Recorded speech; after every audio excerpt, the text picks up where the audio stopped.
गोरी, हमारा जग्गू अब बड़ा हो गया है। मैं सोच रहा हूँ कि अब अपने जग्गू की शादी कर दें।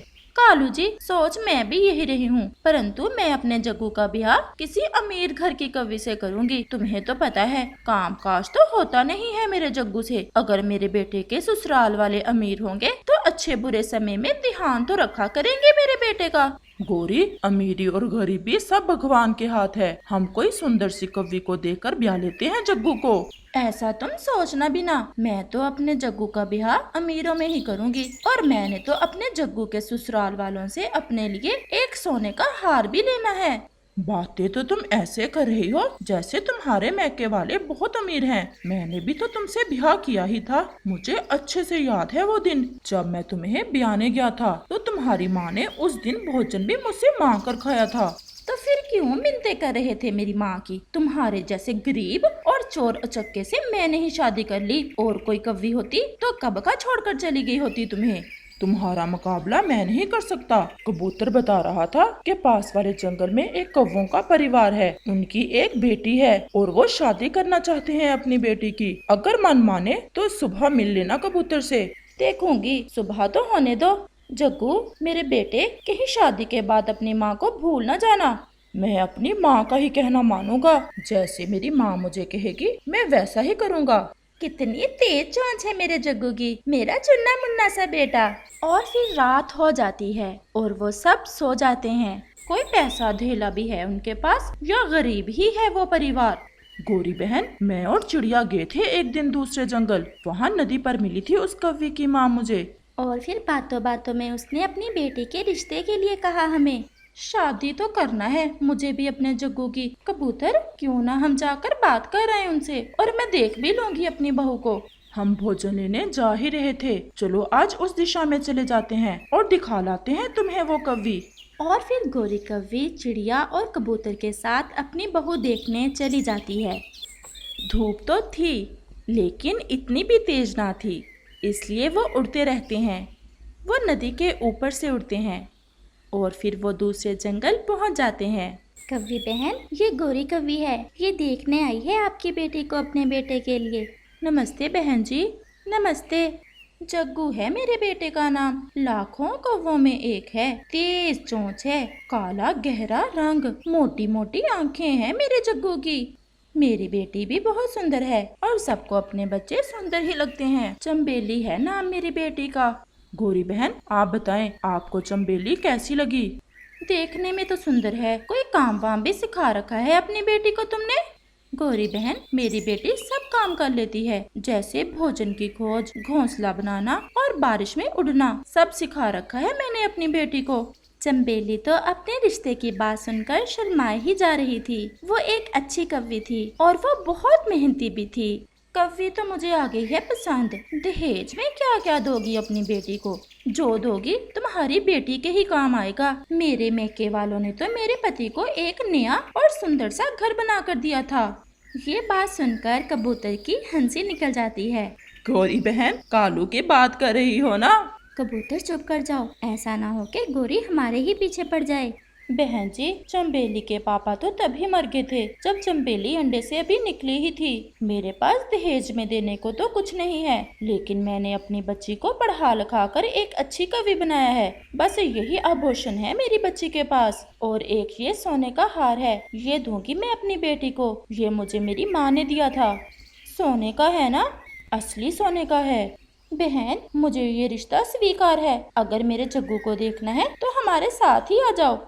चिड़िया और कबूतर मेरे पुराने जाने वाले हैं, ये रिश्ता लेकर आए हैं तो फिर अच्छा ही होगा। तो फिर कल आ जाएंगे अपने जग्गू की बारात लेकर, जैसे आप सबकी इच्छा। अब हम चलते हैं कव्वी बहन, कल मिलेंगे। और फिर वो सब वहाँ से चले जाते हैं। चिड़िया, कितनी लालची है ये गोरी भी। हार का सुनकर तो तुरंत रिश्ते के लिए हाँ कर दी। ये तो है ही लालची। अब देखें अपनी बहू के साथ क्या करती है। और फिर शाम हो जाती है और वो दोनों अपने अपने घरों को चले जाते हैं। वो हार तो बहुत सुंदर था। अगर वो हार मुझे मिल जाए तो मैं तो जंगल की सबसे सुंदर कवि बन जाऊं। अगर मैं उसे बिहा कर ले भी आई तो वो कौन सा वो हार मुझे दे देगी। और फिर गोरी के दिमाग में एक शैतानी आती है और वो अपने घर चली जाती है। देखा ही हो रिश्ता। देख तो आई हूँ, लेकिन मेरा मन नहीं मान रहा। गरीब सा परिवार है, दहेज में देने को भी कुछ नहीं है, और कवि भी ज्यादा सुंदर नहीं है। मुझे तो पहले ही पता था, जैसे तुम्हारा मन करे, मुझे क्या।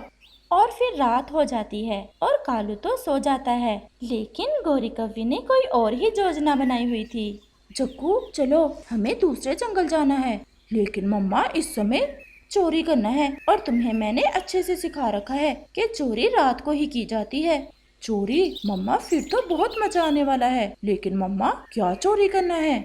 जग्गू, यहाँ मैं गई थी ना आज तुम्हारा रिश्ता देखने, वो कवि तो मुझे सुंदर नहीं लगी, लेकिन एक हार है उनके घर में, वो तो है भी सोने का, वो चुराना है मुझे। शादी तो मैं अपने जग्गू की कर ही दूंगी, कोई सुंदर सी कवि देखकर।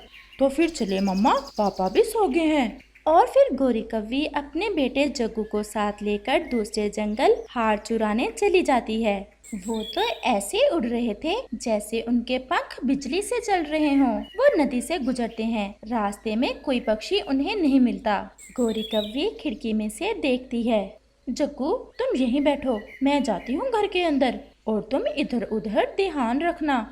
और फिर गौरी कव्वी उस कव्वी के घर के अंदर चली जाती है। हार कहाँ पड़ा था ये तो वो पहले ही देख गई थी, इसलिए वो तो सीधी हार के पास जाती है। और फिर जैसे ही गौरी हार उतारने लगती है तो मम्मा कव्वी की आंख खुल जाती है। चोर चोर, मेरे घर में चोर आ गए। गौरी कव्वी जैसे ही भागने की कोशिश करती है तो उसकी पूंछ वहाँ पड़े दिए से लग जाती है और उसकी पूंछ को आग लग जाती है। गौरी बहन ये क्या, आप मेरा हार चोरी करने आई थी? जो भी हुआ सब बताऊंगी, पहले मेरी पूंछ की आग बुझा दो। कभी मेरा शरीर जल रहा है, मैं सब बताऊंगी, मेरी पूंछ की आग बुझा दो। अच्छा यही है, तुम यहाँ से भाग जाओ और खुद ही बुझाओ अपनी पूंछ की आग। ये कहते हुए वो कव्वी पास में पड़े डंडे की तरफ बढ़ती है, लेकिन गौरी भाग जाती है। भाग जग्गू भाग, पकड़े गए हम। मम्मा मम्मा आपकी पूंछ तो जल रही है। लेकिन गौरी तो रात में जलती हुई पूंछ के साथ ऐसे उड़ती जा रही थी जैसे कोई रॉकेट जा रहा हो। और फिर गौरी कव्वी की पूंछ टूटकर गिर जाती है और उसे बुरे काम की सजा मिल जाती है। इस कहानी से हमें सीख मिलती है कि बुरे काम का बुरा अंजाम ही होता है। प्यारे दोस्तों, क्या आप बता सकते हैं कि गौरी कव्वी क्या चुराने गई थी? और अगर आपको ये कहानी अच्छी लगी हो तो हमें कमेंट करके जरूर बताना, और इसे अपने दोस्तों के साथ शेयर और चैनल को सब्सक्राइब भी जरूर करना। दूर किसी जंगल में एक चिड़िया और कौवा रहते थे। कौवा बहुत शैतान था, जबकि चिड़िया बहुत मासूम थी। उन दिनों जंगल में भोजन की बहुत ज्यादा कमी थी। चिड़िया बेचारे ने भी 2 दिन से कुछ नहीं खाया था, और कालू कौवा भी भूखा था। कालू कौवा चिड़िया के पास आता है। चिड़िया चिड़िया, क्या तुम्हारे पास कुछ खाने को है? मैं तो खुद कल से भूखी हूँ। मेरी आंखों के सामने तो अब अंधेरा छा रहा है। चिड़िया, मैं भोजन का बंदोबस्त तो कर सकता हूँ, उसके लिए तुम्हें मेरा साथ देना होगा। कव्वे, कोई गलत काम तो नहीं है? वो तो थोड़ा है, लेकिन जब जिंदगी और मौत की बात हो तो कभी कभी थोड़ा बहुत गलत काम भी करना पड़ता है। तो फिर क्या सोचा है तुमने? तुम तो बहुत चालाक हो, चालाक काले कव्वे। हाँ, चालाक तो मैं हूँ। मेरे पास एक उपाय है। पास वाले गांव में बाहर वाली सड़क पर एक तंदूर वाला है, हम वहाँ से एक रोटी चुरा लाते हैं।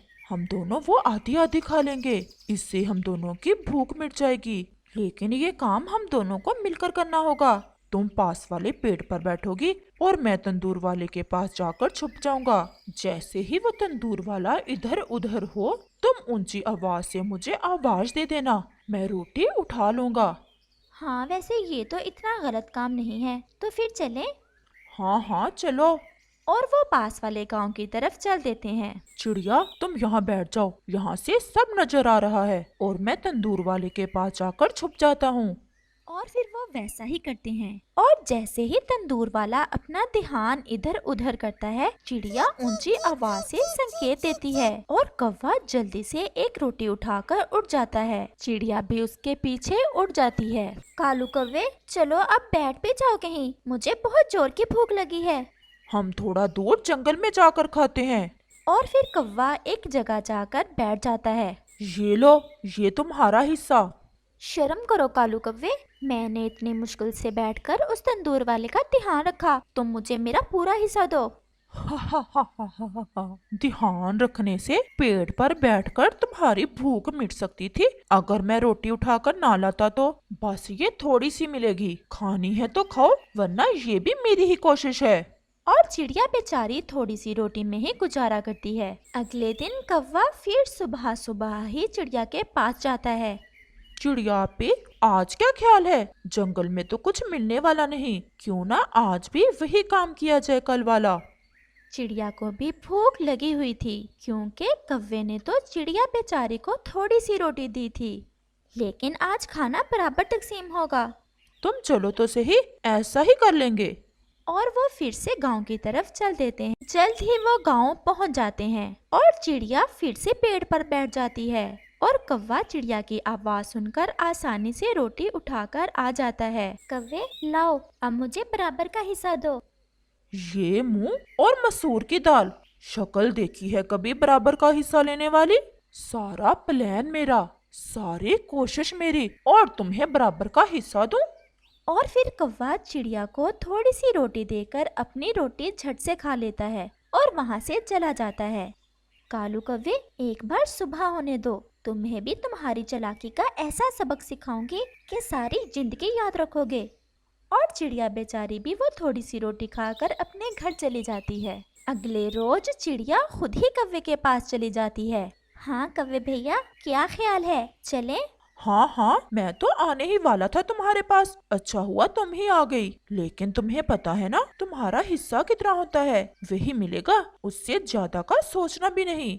हाँ हाँ ठीक है, तुम चलो। और वो फिर से तंदूर वाले की तरफ चल देते हैं। वो जल्दी वहाँ पहुँच जाते हैं और चिड़िया फिर से अपनी जगह बैठ जाती है और कौवा अपनी जगह जाकर छुप जाता है। लेकिन इस बार चिड़िया ने कौवे को सबक सिखाने की ठान रखी थी। जब तंदूर वाला गरम चिमटा तंदूर से निकालकर हाथ में पकड़ता है तो चिड़िया जोर से चलाती है और कौवा जैसे ही रोटी उठाने के लिए बाहर निकलता है, तंदूर वाला गरम गरम चिमटा कौवे की पूंछ पर लगा देता है और कौवा भागता है। हाय मेरी पूंछ, हाय मेरी पूंछ। ऐसे कहते हुए कौवा उठ जाता है और कौवा सब समझ जाता है। चिड़िया की बच्ची, तुमने अच्छा नहीं किया मेरे साथ। देखो मेरी पूंछ जला दी उस इंसान ने। अब मुझे समझ में आया तुम आज खुद क्यों आई थी मेरी तरफ। और जो तुम करते हो रोज मेरे साथ वो ठीक है, लालची कौवे, काले कौवे, मैं खुद ही अपना खाना ढूंढ लूंगी, मुझे तुम्हारी कोई जरूरत नहीं। अब तुम देखना मैं तुम्हारे साथ करती क्या हूँ। अभी तो ये ट्रेलर था, असल फिल्म तो अभी बाकी है। और फिर कौवा जंगल की तरफ भाग जाता है ताकि वहाँ से किसी पक्षी की मदद से अपनी पूंछ पर लगी आग बुझा सके। और चिड़िया भी उसके पीछे पीछे चली जाती है। कौवा सीधा कबूतर के पास जाता है। कबूतर यार, मेरी पूंछ से आग बुझा दो। कालू, क्या हुआ? ये आग तुम्हारी पूंछ पर कैसे लग गई? कबूतर आग बुझाने के लिए आगे बढ़ता है, लेकिन चिड़िया आकर उसे रोक देती है। कबूतर भैया, तुम इस कालू कौवे की पूंछ से आग ना बुझाना। आज मैंने इसे सबक सिखाना है ताकि फिर यह कभी किसी को धोखा ना दे सके। कबूतर तो चिड़िया का अच्छा दोस्त था, वो अपनी दोस्त की बात को कैसे टाल सकता था। कालू, तुम्हें तुम्हारी शैतानी की सजा तो वैसे मिलनी चाहिए।